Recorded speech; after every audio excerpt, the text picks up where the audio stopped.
There once was a young girl by the name of Amali. She was fierce and determined, and her free spirit radiated the kingdom like no other. Every night, when she finally drifted to sleep, there was one thing she dreamt of, one thing she longed for so deeply. Where her smile faded and terrors took over the night, she dreamt only of one thing, and that was her missing family. Everything reminded her of their presence, and yet nothing quite filled the hole they had left in her heart once they disappeared many moons ago. Where they had gone, she had no clue. Until one day, a letter found itself to her. A letter from the beyond.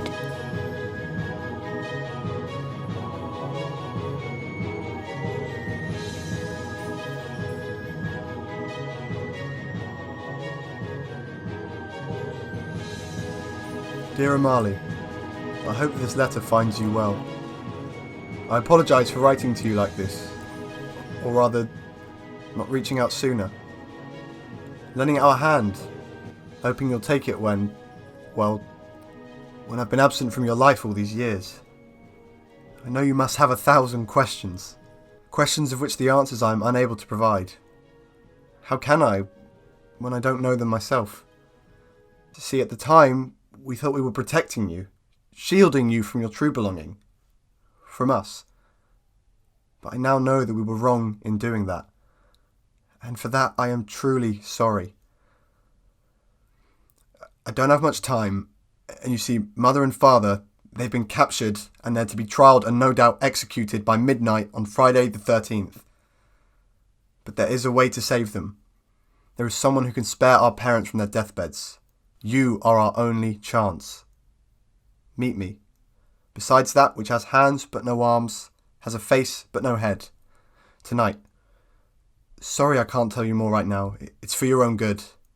Forgive me. Your big brother, Zakai.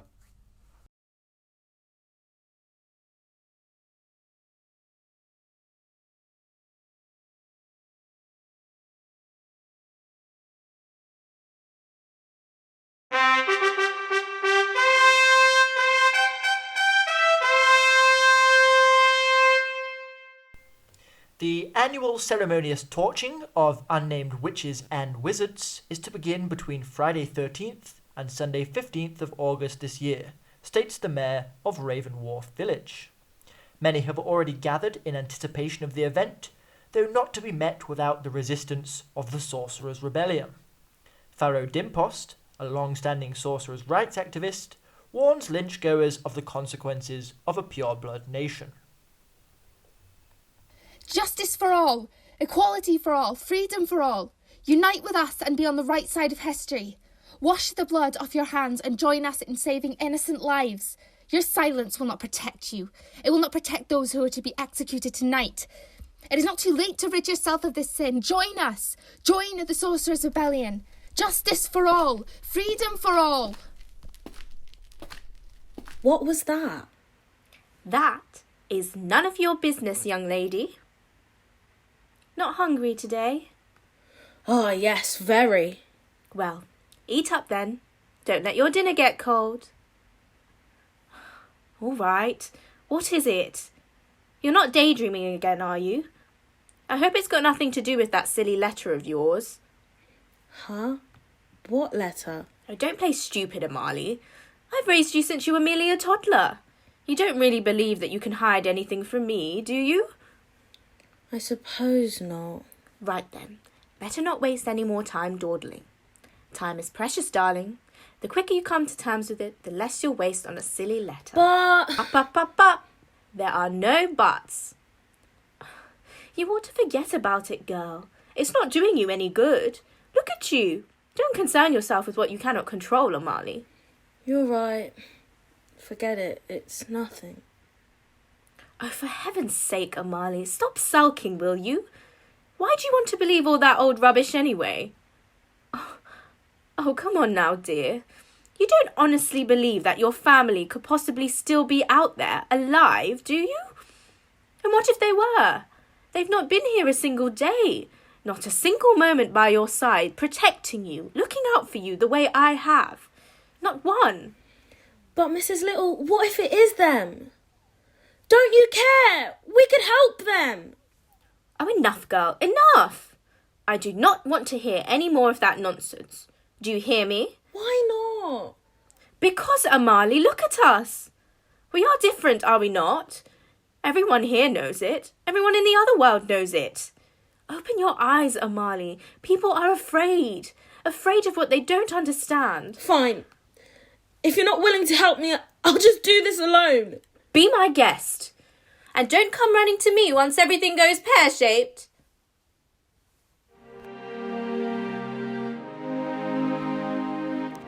Day turned to night, and before long, Amali had watched the whole world rush by her. She now waited, alone and afraid, perched on the side of an emmet clock, watching the coins reflect from within the water. Suddenly, something from within the water caught her attention. A coin of which the lady smiled and moved playfully. Amali lifted it, observing it closely. That which has hands but no arms, a face but no head. I don't understand.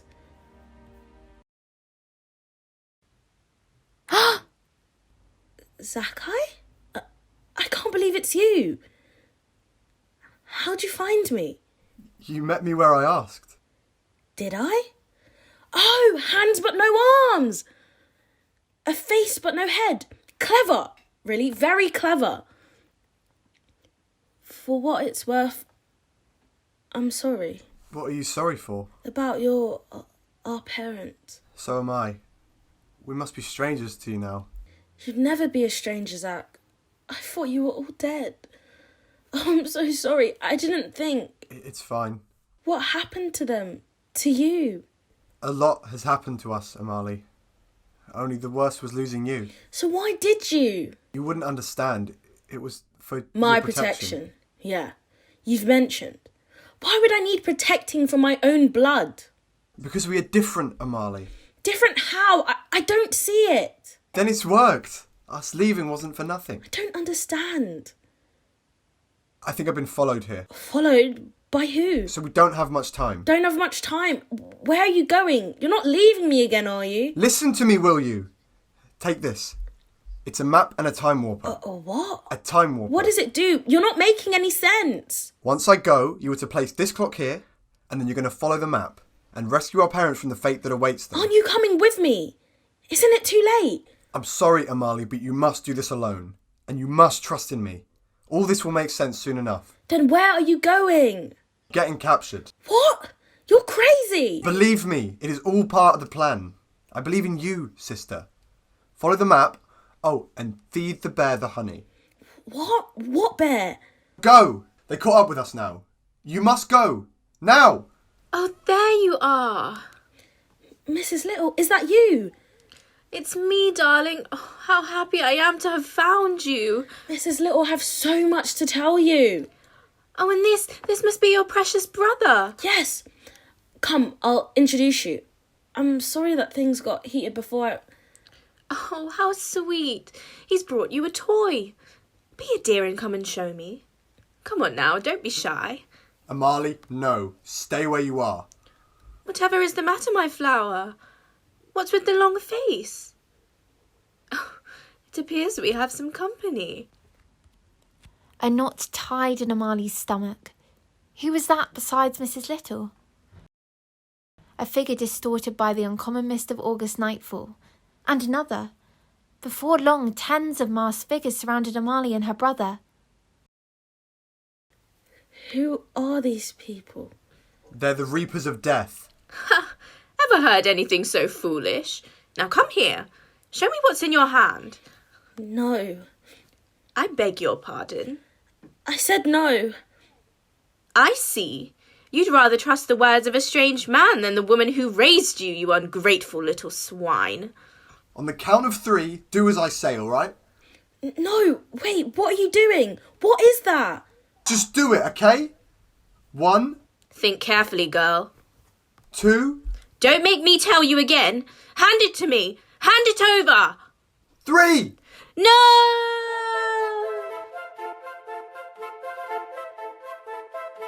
Swoosh! As if the world had torn apart, Amali contorted and stretched and was yanked from left to right by an forcible current that was swept over her.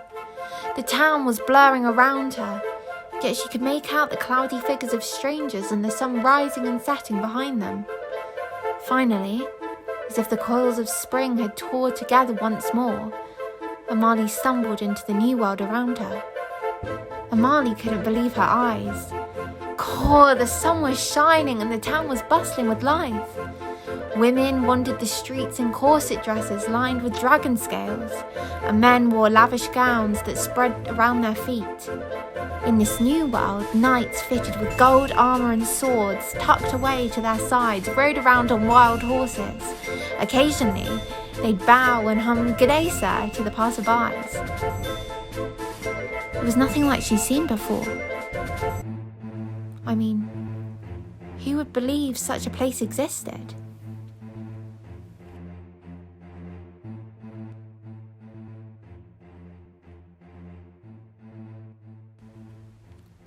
The alley was dark and dripping with filth through an underworld of markets.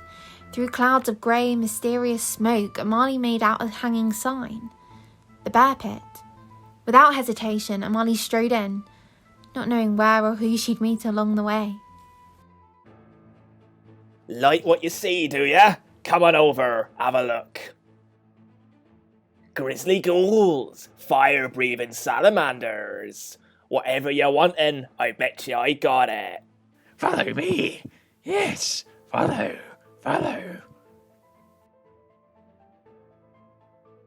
In front of her stood a knocker, where a bear playfully shook the metal bar between his teeth. Suddenly, the empty barrels around the front of the bar sprang to life, their lids flapping about mischievously. She had finally arrived at the bear pit. I wouldn't do that if I were you, miss. He bites on Tuesdays. You know, just the other day I saw him take out a poor bloke's finger. On the other hand, I think he's okay.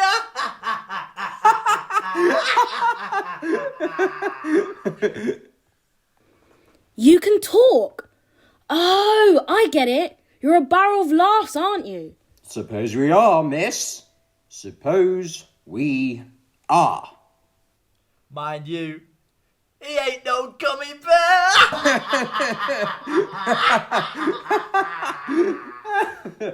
Oh, stop.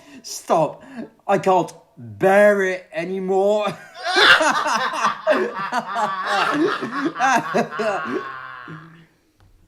If I can't knock, how do I get in? You'd get in using the code. I don't suppose you'd know the code. Naturally. And what is it? We told you. He bites. Everyone takes us for a joke. Well then, you should have known better. Women never listen.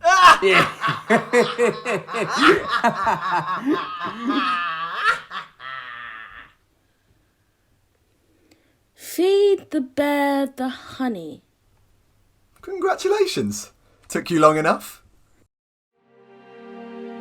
And like that, Amali had figured out the now much less mysterious words her brother had told her earlier that day. The bear lapped up the honey and, as if frozen in place, dropped the metal bar from within its mouth. The door sprung open. What lay inside she couldn't believe. A flurry of pixies squealed cheerfully past Amali and Flynn, welcoming them into the pub. Amali took in the vegetation of the circular pit. It was overgrown and thick blades of grass covered the floor of the bar. Tall trees twisted up into the sky where the ceiling appeared to be a sapphire blue. There was not a single cloud in the sky. Amali noticed a herd of broad-shouldered, long-haired men sat around tree stumps, drinking the frothy liquids of their tankards. Some of the men wore helmets with horn-like antlers. Others sported a hook on their leg or arm as if to signify their undying strength despite their amputation. Flynn pushed past Amali. Hey you, wait up!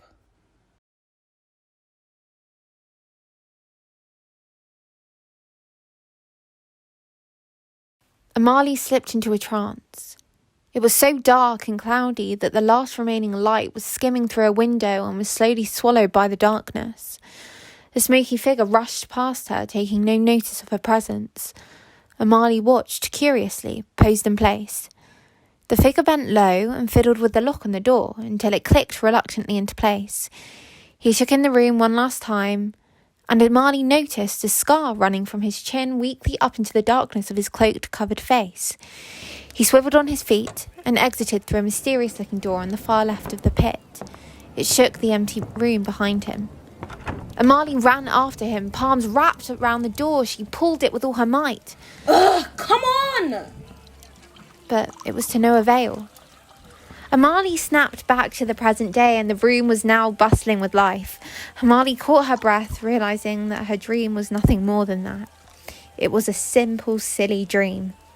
Finally, she caught up to Flynn. What is this place? Why didn't you tell me the code outside? Well, it wouldn't be much of a secret if I passed it out to every Tom, Dick and Harry, or Harriet, should I say?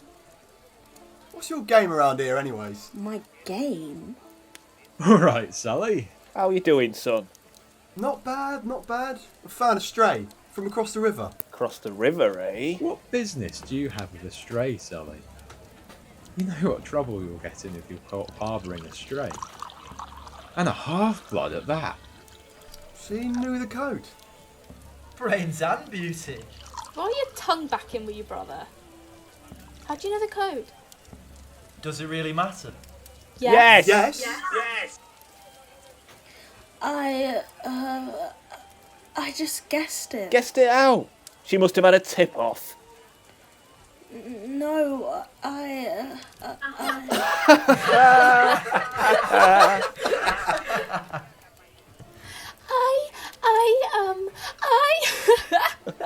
Hey. What? Amali, isn't it? Don't worry, Zakai warned us you were coming. You know my brother? Why didn't you say so? It doesn't matter. Where can I find him? How should I know? He's your brother, isn't he? But he told you that I was coming. Only just. Hard to get a word out of him these days. Come to think of it, I haven't seen him in a good while neither. Last I heard he was visiting the other side. Didn't you catch him at the crossover? No, must have missed him. Hey!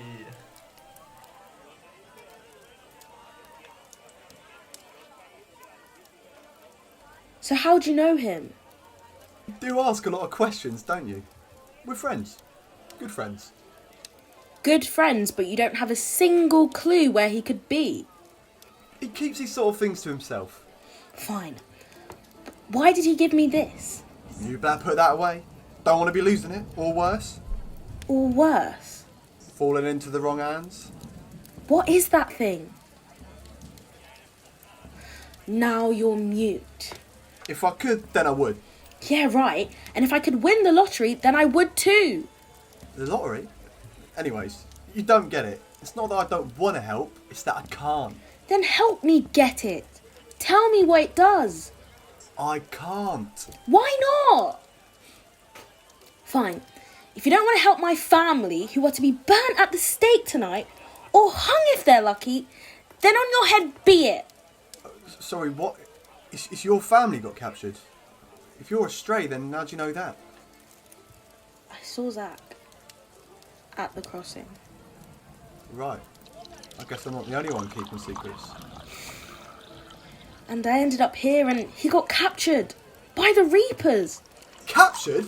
Who's been captured this time? Zakai. That's why I've not seen him. And my parents too. Captured? Captured by you? The Reapers of Death. Your voice down, will you? Don't go mentioning that nonsense around here, woman. Do you know what the Reapers do? Kill their victims. Isn't that the worst fate? Much worse. But why? None of this makes sense. Why would the Reapers go on a killing spree if not for nothing? What do they get out of it? Let me tell you. The first sorcerer's family to rule our kingdom promised that their caste, purebloods we call them now, would forever exist in superiority. Bred from only magic-born families, their power was matchless. But with power comes possession and greed and segregation. When the grandson of the pureblood ruling family left to marry an ordinary woman, astray from the other side, oh, there was hell to pay for. The family brought him to shame in front of the entire kingdom. Their own son! He was made an example out of by his own family, hung out for everyone to see. Since then, the rebels who mixed with the outside found themselves one by one disappearing, usually turning up a few days later, lynched and dead. Then it became ceremonious. People still believe in that sort of rubbish, and that's why they do it, for a pure blood nation. Or so the story goes. You know it's more than just a story, Vanny. That's right. Double Trouble over here lost their own father to the cause. Knew the fella myself. Good lad he was. I'm sorry. Forget it. What's done is done. We try not to dwell on the past. Isn't that right, brother? Suppose. And my parents aren't purebloods? Only your father. Not that it would matter either way. They fought for what's right and that earned them a death sentence. To tell you the truth, I think those bastards are just hungry for blood. Got a taste, and now they can't stop. Then how do I save them? You must help me. No man, or woman for that matter, has ever successfully defeated the dark side. They try, and boy do they get close. Really darn close sometimes, but never finish them off for good. So that's it then. We stop trying. There is nothing we can do. Why not? Just too many of them, you see. All disguised. That is how they get their victims. So anyone here? That's right. Wouldn't surprise me if we were sitting amongst those sadistic hags right now. Anyway, only the Oracle can stop them. If the Oracle even exists. The Oracle? Wouldn't get your hopes up. For thousands of years there's been no sign of him. I say he's much alive as Santa is real. Tell me what this is. I told you, I can't help you with that. I couldn't even if I wanted to. I can't because I don't see what you see. What? You say it's a map, right? Yes, you're telling me you can't see the map? What do you see then? I see a piece of parchment. A very, very ancient piece of parchment. And it doesn't take a genius to figure out that it's something more if you go wafting it about like that. So what do I do with it? I don't know. That's for you to figure out. Follow wherever it takes you. It's your call. And then what? That's Magnus. Proper trooper and all. See, all the men here respect him for the time he fought in the Dragon Wars. Top slayer he was. I mean, just take a look at the state of the poor fella. He's in absolute ruins because of it. Top slayer comes at a price, doesn't it? And what's become of him now? Dunno. Retired, I suppose. Look, this is all great, but I haven't really got the time. I need... That, over there, is Noddy. He's the yes man. Name says it all, really. He'll do anything Magnus wants him to. Worships him like he's the bloody oracle. Never misses an opportunity for anything either. Lost him his own arm trying to do Magnus an old favour. Blew straight off him's what I heard. What's this got to do with anything? We call him Banny, but his real name's Bandit. And that's his younger brother, Juvie. They're trouble. Always up to some mischief. Blowing up barrels or taunting pixies. They're excellent thieves too. Fraudsters, if you will. But they're smarter than they look. They know all the tunnels and routes around the city. And you? Sully, isn't it? Oh, I'm both hurt and disappointed that you don't remember me, Amali. The name's Flynn. Sullivan's my last name. Remember you? Forget it. You were too young. Anyways, you better get on the right side of them. I imagine they'd be willing to help you out. For whatever the map throws your way. Magnus, isn't it? Oh, caught some real quick, haven't you? Just like your brother you are. Can I ask you something? Absolutely. Go ahead. What's behind those doors? What do you want to know that for? What he said. Curiosity. What business do you have going behind those doors, young lady? Is a woman not allowed to ask a simple question? Not if you know what's best for you. This isn't the Reapers thing again, is it? I mean, they're as good as dead if you're their only hope and saviour. Unless Sakai is the Oracle. Oh, come off it. Even she's got a better chance. A woman! Imagine the barbarity. So many believe in this greater power. I thought you'd have some faith. What is this madness? You're not encouraging this, are you, Sully? Perhaps we ought to help the girl for Sakai, for everything he's done for us? Please, Magnus. Without you, I'll have no chance. Let me tell you one thing. Do you know what your family name means? It means, to be so brave, you must be crazy.